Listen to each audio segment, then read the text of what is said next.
In June, she was learning to drive with her 18-year-old boyfriend. Her feet were on the pedals and his hands were on the wheel when the truck lunged forward and injured Jason Running, who was sitting next to the fountain with his young son.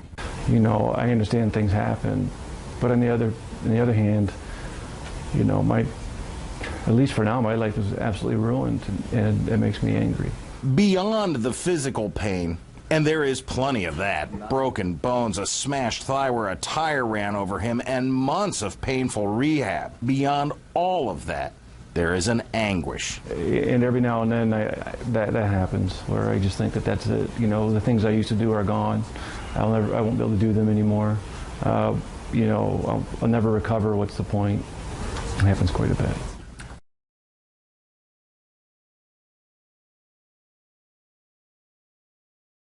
An uninsured motorist case is a case where the other party in an auto accident does not have insurance, or the car that hits a bicycle doesn't have insurance, or a car that hits a pedestrian does not have liability insurance.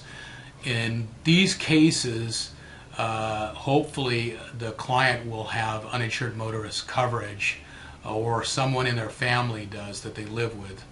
If an accident is involved with an uninsured motorist driver, then the claim will be made against either the driver's insurance, uninsured motorist provisions, or if he's a pedestrian or a bicyclist, it can be made also under a family member's uninsured motorist coverage who lives with him. As long as they live together, they're a family member, and they reside together, then you could make a claim under their policy as well.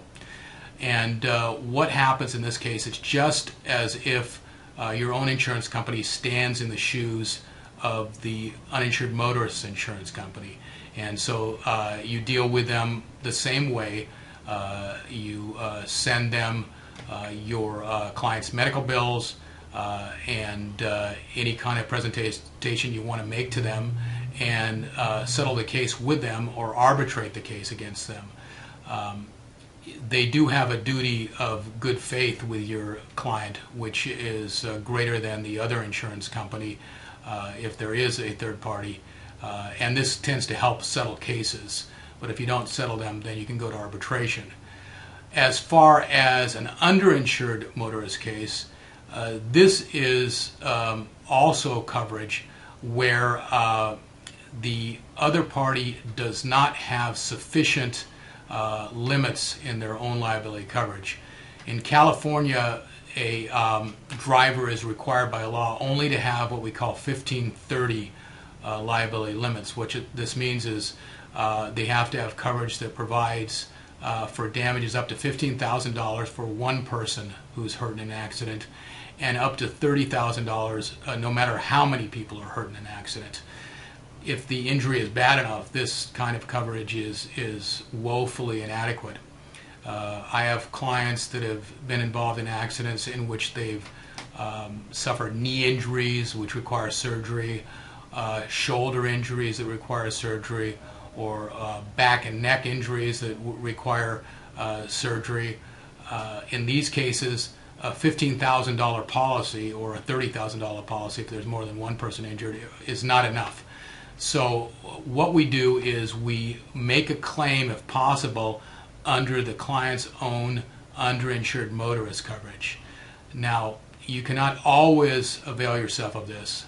The client has to have more than $15,000 coverage. So if the client just has $15,000 coverage, then they're out of luck because there's a complete offset. But let's say the client has $25,000 underinsured motorist coverage, $50,000, anything greater than $15,000, you can make a claim for that additional money.